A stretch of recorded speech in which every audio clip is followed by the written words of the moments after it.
Hi everybody, and we've got another bite-size pickups, and I've got my glasses on today so I can actually see what I'm looking at. Sun's shining nicely. It's not overly warm outside, but it's a lovely day. I'm on one of my days off, my second day off, so I've got a few little pickups which I've gained over the past few days, and I've got quite a stack here. I'll just give you a little teaser. And it's for the system I don't own yet, but it's one I'm planning to get. We'll get to that in a bit, but we'll do the Commodore 64 games first. These are all single eBay purchases, and they're all games for certain subsets, but we've got two subsets. And we've got a freebie thrown in there, and I'll explain about that when I get to it. But let's start with high-tech software. Budget label. If I'm not mistaken, I think one of the owners worked for another label, maybe alternative, and they decided to go the separate ways for whatever reason, and they ended up releasing games on their own budget label, high-tech software. And they did a lot of like the Hanna-Barbera cartoons, so tie-ins, and with the two high-tech games I've got here are exactly that. First one is Roadrunner and Wile E. Coyote. Now don't mistake this game for the Roadrunner game by, I think it was US Gold. It's completely different. The Roadrunner by US Gold were a pretty good game, I thought, back in the day. I haven't played it for years, so I don't know how well it stands up nowadays, but it wasn't a bad game, it wasn't a bad arcade conversion. This is similar kind of thing. You're being chased by the Wile E. Coyote, but there's like two sections to this, two different types of levels. The first one is a static screen, and you just moving left to right at the bottom of the screen, collecting tokens, I think. You've got Wile E. Coyote flying across. Sorry about that noise. That's factory outside of us. You've got Wile E. Coyote flying across the screen, dropping stuff on you, and you've got other baddies and what have you. And the second section is like a scrolling left to right, scrolling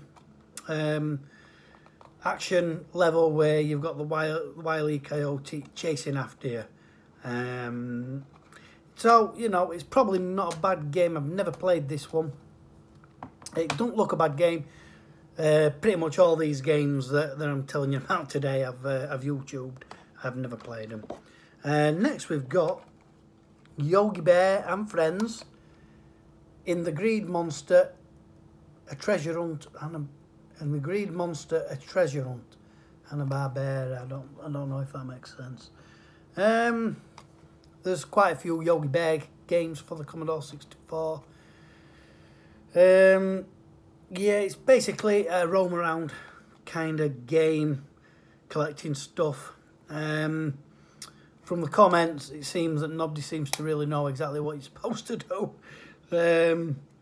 So in the comments, it does, a lot of people saying that they basically just run around for hours, not knowing what to do, but just playing it. But yeah, they're the two high-tech software titles. I forget which game it was that I bought. I think it might be one of these Americana games, but the same seller also sent me out this Odyssey Skiing on the ZX Spectrum. I used to love Odyssey Skiing. It's a classic. It's one of the first games that most people ever owned. Yeah, because I was confused. I thought, I can't remember ordering this. I've looked on my eBay. Nothing on eBay. Then when I delved into it, it was from the same seller as one of the other games I'm going to show you. Anyway, I messaged him, and I said, I think you may have sent me this by mistake.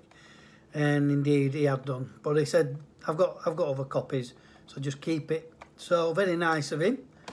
Very nice to have that in my collection, because it's actually a game that I do want in my collection, my ZX Spectrum collection. Two games from Americana, label release. First is Sentinel. If I'm not mistaken, there's no screenshots, I don't think. If I'm not mistaken, this is the 3D game. I forget who it was originally released by. But it's a game I've never played. I don't think I could ever work out exactly what you were supposed to do from like screenshots and you know, magazine screenshots at the time. I don't think it was a game that really piqued my interest, hence I've never played it. I don't know if there's another Sentinel out there. This may be a completely different game to that, I don't know. But the only search on YouTube came up with Sentinel. I can't really explain it. Next we've got, this is a classic, this really good game, and it spawned an even probably better sequel. This is Beachhead. Yeah, I think it's a series of mini games. There is one screenshot on there. Sorry about the light, I ain't got my ring light out, I'm just using the natural light coming in at this side. But yeah, they're the pickups from eBay. Well, they're all from eBay, every single one, but they were like single purchases. This next is a bundle, and like I said, it's from a system that I don't own yet, but I will do within the next couple of weeks. And it's the Dragon 32. And once I have this system in my collection, that's it.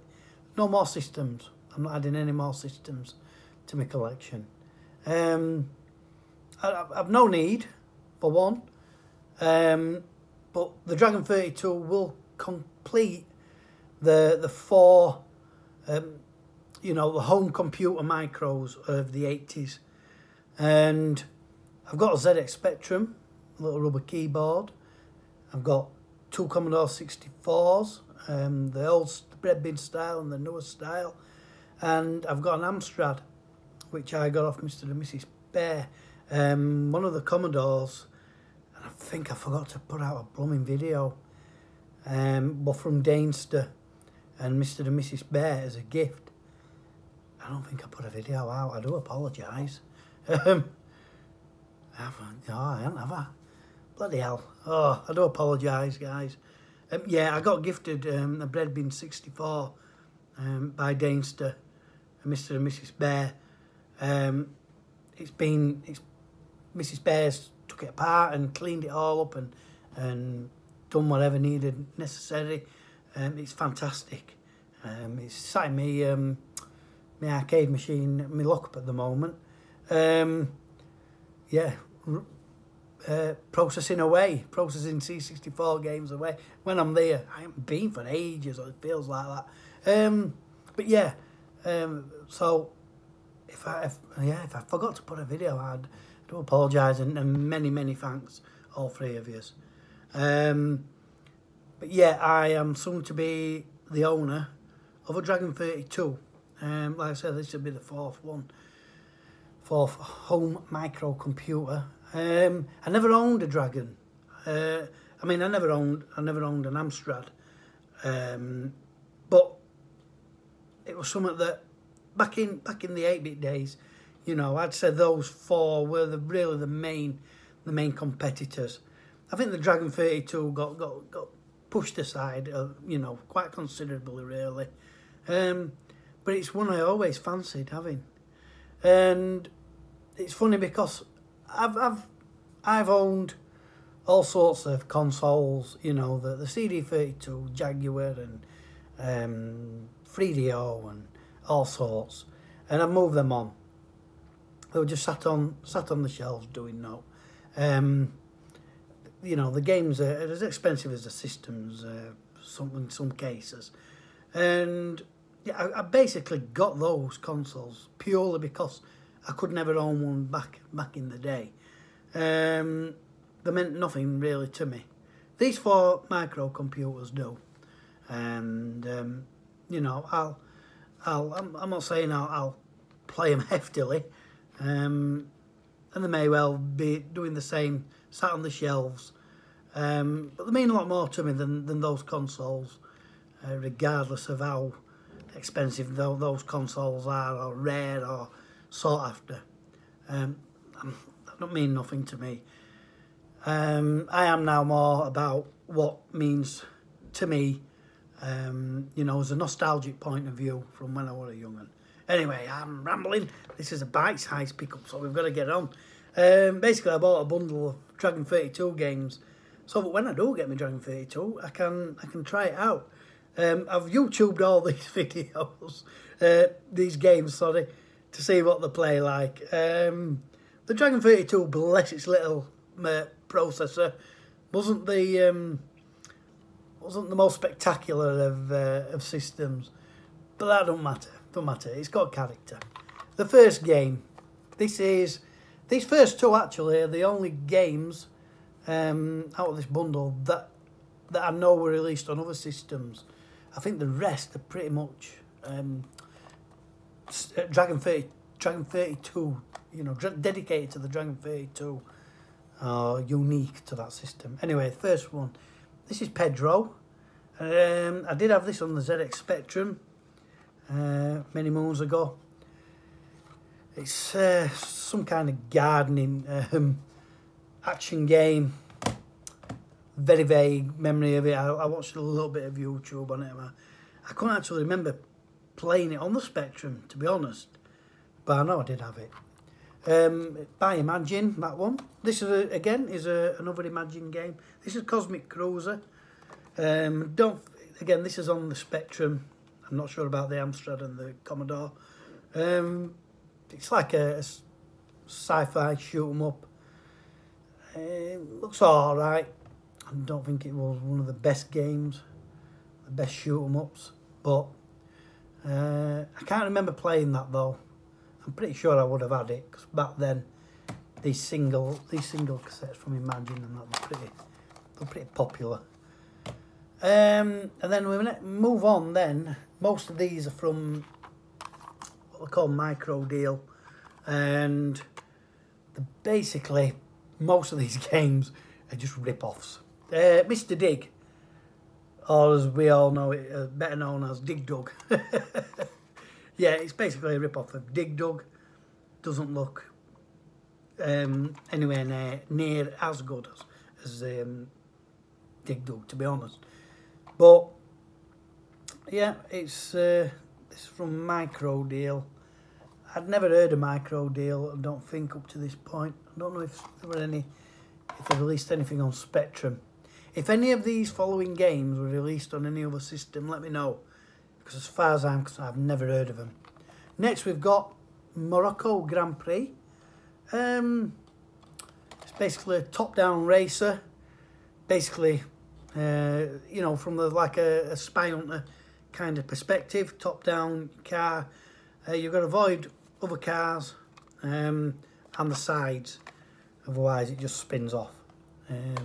Pretty monotonous, really. Next, we've got Devil Assault, which is, it looks a pretty decent shooter for the Dragon 32. I know this was released on 7. There's me saying I've never heard of these before. I'm lying, actually, because the only reason I know about this, I recently watched the compare videos, and I'm pretty sure this came up, actually. If that's the one I'm thinking of, anyway, it looks pretty decent. Gallagher kind of shooter. This guy must have been pretty much the mascot for Dragon, certainly for Microdeal anyway. Cuthbert. There's a whole spawn of these, and they're all pretty much clones of popular arcade games. Cuthbert Goes Walkabout. This one is, how can I explain it? You've got a series of little blocks, squares, and you have to outline each square. It then fills in that square, then you've got to do the other one. You've got enemies roaming around the lines in between the squares. If that makes sense. Keys of the Wizard. I forgot what it looks like. I did YouTube it. I forgot. Golf looks abysmal, I'll be honest. Yeah. Graphics very basic. And I think most of the game is text. Just choosing a club and power. I don't actually think you'd see many graphics. Danger Ranger.